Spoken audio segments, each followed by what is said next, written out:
What's up mga karuba? This is again your Konyo Boy Apog Rap and English Ilocano Tagalog. And today, meron tayo pupuntahan. It's the Evolution of Filipino Costume Series. Dito lang, oh. Dito sa Arte Luna, malapit lang. So, official natin. Ayan, oh.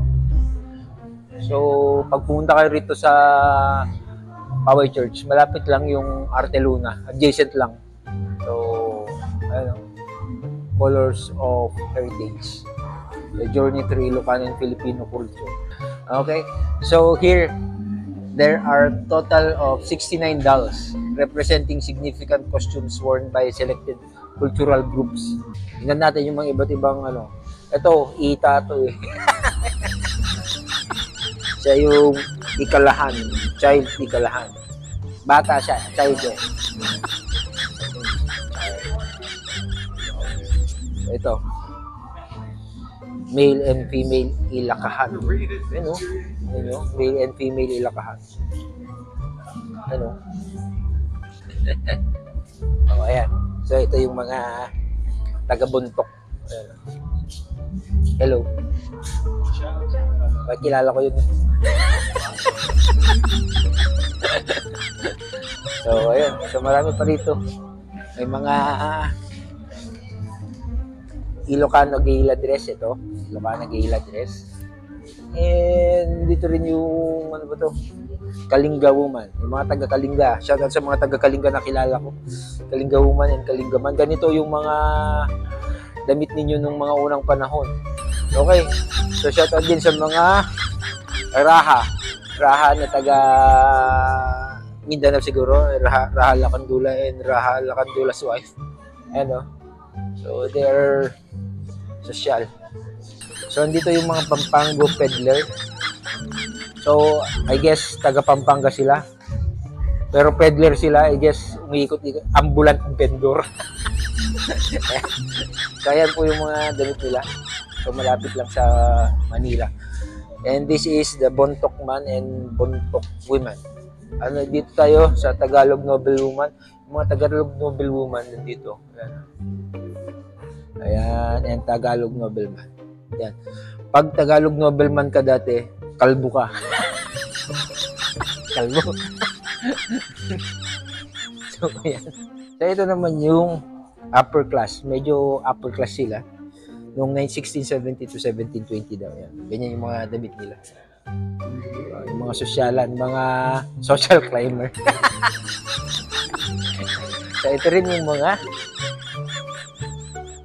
Spanish Mestizo. Ano niyo po yung Spanish Mestizo and Spanish Mestiza? Ang sa pagkakalam ko pag Spanish Mestizo kay ano, yung tatay mo ay Spanish, either yung tatay mo or yung nanay mo Spanish or isa ka ring Filipino pero yung nanay mo or tatay mo is or yung lolo o lola mo is Espanyol. So mestizo ka. Ganyan. And dito Tibuli woman at saka Tibuli man. Ayan o. Tingnan nyo naman. Ganyan yung mga suit nila noon. And of course, dito sa Mansaka male. Actually, Mansaka daw is from Mindanao. So, ganyan po yung mga damit nila. Mansaka female. Ayan. And dito tayo sa saan? Sa town official. Actually, yung town official nung 1820 at saka uso na yung noon, Barong Tagalog, tsaka maganda na siya, may na siya. So, parang Maria Clara na rin yung mga damit nila. So, ayan. Okay na yan. Ano pa? Wala na. Ay, hindi. Napuntahan ko na to. Ito pala yung mga upper class. Tingnan mo, may mga bling-bling na sila. So, pag upper class ka no, may mga bling-bling ka, ginto talaga eh. Talagang mayaman ka. So, mga yaman talaga Pinoy noon eh.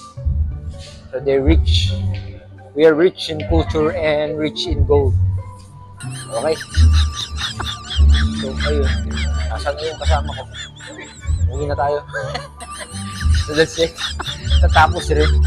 So, pag gusto nyo pumunta rito sa Arte Luna, pasyalan nyo lang, malapit lang sa Poway Church. And nandun yung nandun lang yung Christmas lighting. Especially sa gabi. Hindi naman sila magpapag-Christmas lighting sa umaga eh. So, sa gabi lang. Actually, magandang pasyalan dito sa Arteluna kasi malamig and gabi, kaya may lighting effect. Pwede rin sa umaga, pwede rin siguro pumunta sa umaga rito kasi meron naman tayong ano rito, aircon. At baka nakailaw rin. Okay sa set, so sana nagiging kayo dito sa konting evolution of ano natin, evolution of damit, evolution of Filipino costume series. Dito lang sa Arteluna, Paway, Ilocos Norte. So maraming salamat guys, and alis na ako. Marami nang hindi ko alam kung